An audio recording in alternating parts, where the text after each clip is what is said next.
Once upon a time, there lived a little girl. This girl wore a Red Riding Hood at all times. That's why everybody used to call her Little Red Riding Hood. Darling! Yes, Mummy? You know your grandmother is ill. Would you take her the cookies I baked and the fresh herbs I picked from the woods? Of course, Mummy, I will. The little girl, with her Red Riding Hood as always, started her journey to her grandmother's house. Do not leave the road in the bunny forest, sweetheart, said her mother as she was leaving. Little Red Riding Hood started walking in the forest while joyously singing songs. I wonder why they call it the bunny forest. I haven't seen any bunnies along the way. Little Red Riding Hood came to a road filled with flowers. There were all kinds of colored flowers. I should pick some flowers for my grandmother. She'll be very pleased. While Little Red Riding Hood was picking the flowers, she did not realize that she was drifting away from her path. At that moment, she heard a sound coming from the bushes. Suddenly, a big bad wolf approached in front of her. Little Red Riding Hood was so scared that when she saw the wolf right in front of her eyes, she dropped the basket that she was carrying. The wolf jumped closer to her and collected the cookies she had dropped from the basket and gave them back to Little Red Riding Hood. Little Red Riding Hood was amazed by this unexpected gesture from the wolf. Thank you. Where are you heading, little girl?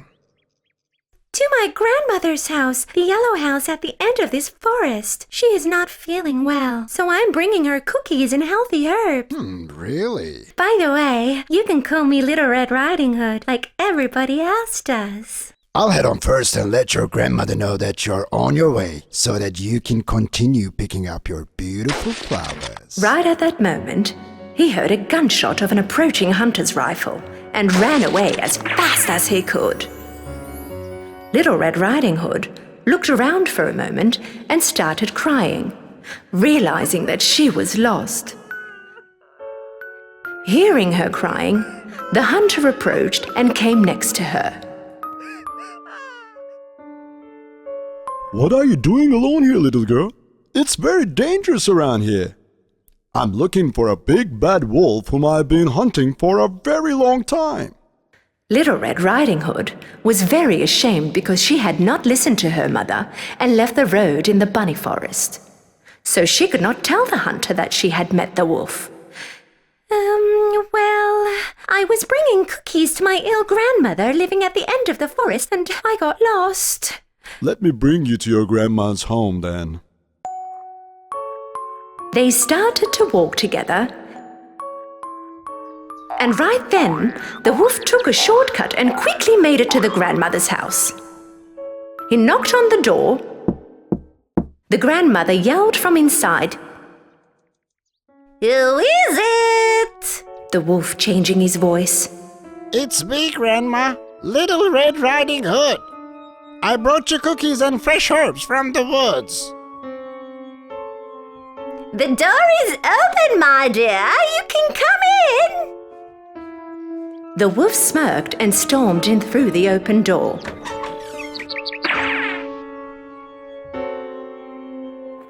When a while later, Little Red Riding Hood and the hunter arrived at the grandmother's house. Go on, little girl. Go next to your grandmother as soon as possible. The hunter went back on his way. Little Red Riding Hood knocked on the door. Her grandmother yelled from inside.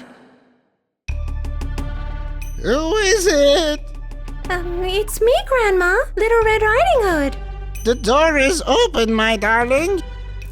You can come in.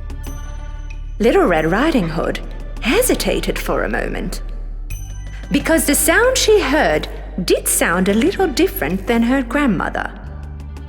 She then remembered that her grandmother was ill. Well, grandmother probably sounds like that because she is ill. Little Red Riding Hood opened the door and went in.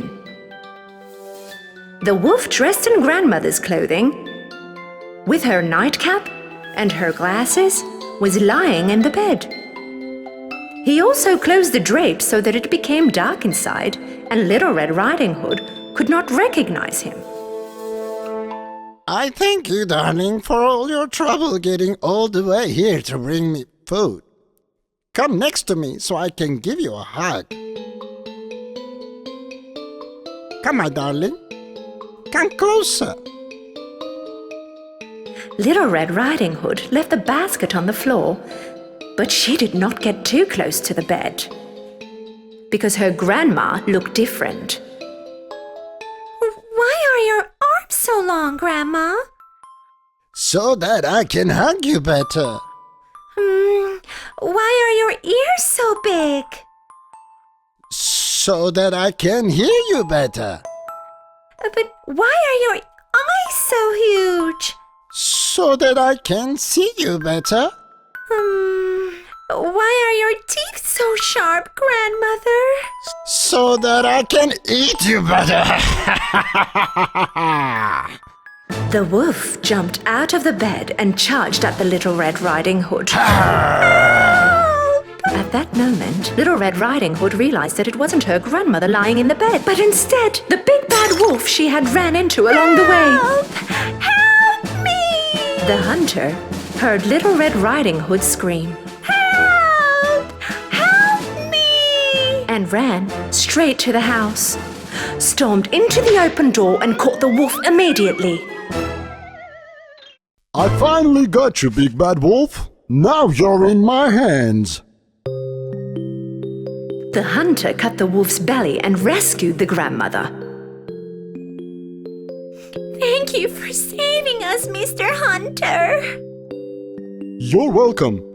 But promise me, little girl, that you will never forget what your mother asks of you. With great appetite, Grandmother ate all the cookies Little Red Riding Hood had brought for her, boiled the healthy herbs to make a cup of tea, and instantly got well. Little Red Riding Hood promised her grandmother that she will never ever fall into the words of a bad wolf again. Little Red Riding Hood was walking in the forest once again, singing along merrily, as she ran into the same wolf again. The wolf was punished by the hunter to clean the forest, and he was very ashamed about what he did when he saw the Little Red Riding Hood. The bunny forest became full of joy, bunnies and flowers like it was once before.